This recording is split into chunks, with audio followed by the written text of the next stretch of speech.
नमस्कार मंडळी. दी.बा. मोकाशी यांनी 1961 मध्ये लिहिलेल्या देव चालले या लघु कादंबरीविषयी हा व्हिडिओ आहे. मौज प्रकाशन गृह यांनी ही कादंबरी प्रकाशित केलेली आहे. कादंबरीच्या नावाप्रमाणेच ही कथा एका कुटुंबाच्या घरातील देवांविषयी आहे.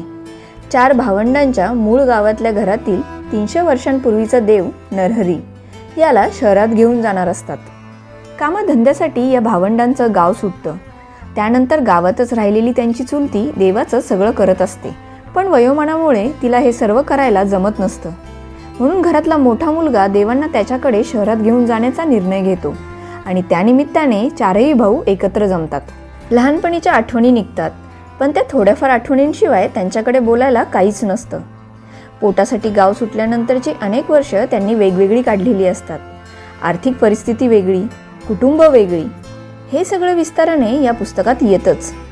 पण एकंदरीतच ही कथा माणसाच्या विस्थापनाची आहे, भटकेपणाची आहे.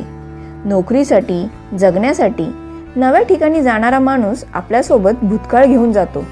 नव्या जागेची, माणसांची संस्कृती तो स्वीकारतोही. पण ही नवी संस्कृती आणि त्याच्या आत चिटकून राहिलेलं त्याचं जुनं जग, हे सर्व मिसळून तो स्वतःचं नवं जग बनवतो. नवीन ठिकाणी तो रुजतो, पण थोडंफार आपलंही काही तो नव्या जगात रुजवतो. आपले देव, संस्कृती, आठवणी, आचार हेही तो नव्या जागी घेऊन जातो. यातला देवही 300 वर्षांपूर्वी गावच्या घरी आलेला असतो. म्हणजे यांच्याच कोणत्या तरी पूर्वजाने तो सोबत आणला असेल ना. आणि आता हाच देव शहरात जाणार. भारतात राहणाऱ्या आपल्या सर्वांचंही असंच नाही का?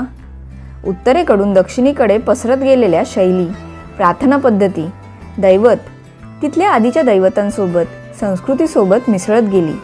आणि आता आपण आहोत तसे झालो. आपलं मूळ कुठलं? आपल्यासोबत चिकटलेल्या या सर्व गोष्टी आल्या कुठून?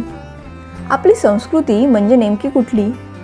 आपल्या श्रद्धा, अंधश्रद्धा जेथे तयार झाल्या ती भूमी कुठली? या प्रश्नांची उत्तरं नाहीत. माणसाच्या देवाचंही तसंच आहे. कोणत्या तरी आपल्यालाही अपरिचित असलेल्या जगातून आलेलो आपण. आपल्या मूळ स्वरूपात कधीच शिल्लक नसतो. याची ही गोष्ट माणसाच्या आणि देवाच्या सोबतीची आणि विस्थापनाचीही. नक्की वाचा. पुन्हा भेटू आणखी एका पुस्तकासोबत. थँक्यू.